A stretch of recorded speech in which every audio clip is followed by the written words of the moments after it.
Hi friends, আজ আলোর কিচেনে রান্না বান্না হচ্ছে। ইউটিউবে আলোর কিচেন আর ফেসবুকে আছে আলোমারা হোসেন। আলোর কিচেনে আজকে রান্না বান্না হচ্ছে পাবদা মাছের ঝাল। আপনারা ভাববেন রোজ কেন করে, আসলে বাচ্চারা এটাই খেতে ভালোবাসে। এর মধ্যে এবারে এই মশলাগুলো দেব: আদা, রসুন, জিরে, গোলমরিচ, হলুদ, গুঁড়ো লঙ্কা, নুন, পরিমাণ মতন চিনি। আর রান্না করব সয়াবিন আর মসুর ডাল দিয়ে বড়া। এই যে সয়াবিন ভাজা করে গরম জলে, ফুটন্ত জলে আমি ভিজিয়ে রেখেছি, মসুর ডালটাও আমি ভিজিয়ে রেখেছি। আর রান্না হবে ভেন্ডি আলু ভাজা। এদিকে রুটি করছি। রুটি করতে করতে আমার পাবদা মাছের ঝালটাও প্রায় হয়ে এসছে। সব কিছু দিয়ে দিয়েছি, ধনেপাতা, কাঁচা লঙ্কা।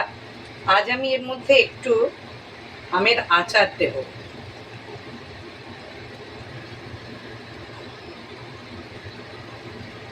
রোজ রোজ একই রান্না লাগে না, দেখি আজ একটু আমের আচার দিয়ে ভালো লাগে কিনা। টমেটো পড়েছে, তারপরেও একটু দিলাম, ফ্লেভারটা ভালো আসবে।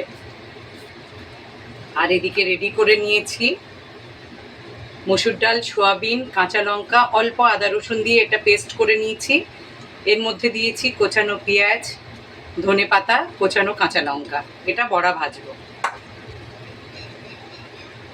একদিকে ভেন্ডির জন্য আলু ভাজা করতে দিয়েছি, আর এটা ভালো করে নুন, গোলমরিচ আর জিরে এগুলো দিয়ে ভালো করে মিক্স করে এবার বড়াটা আমি ডুবো তেলে ভাজতে দিচ্ছি।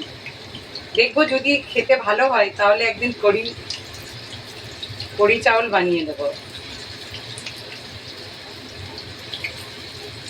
সয়াবিন দিয়ে প্রথম করছি, জানি না সয়াবিন দিয়ে করলে কেমন লাগবে।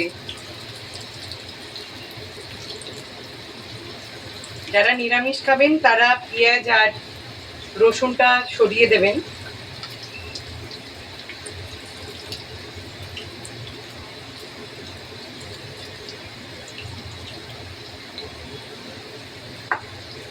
মুসুর ডালের জায়গায় তারা ছোলার ডাল দেবেন।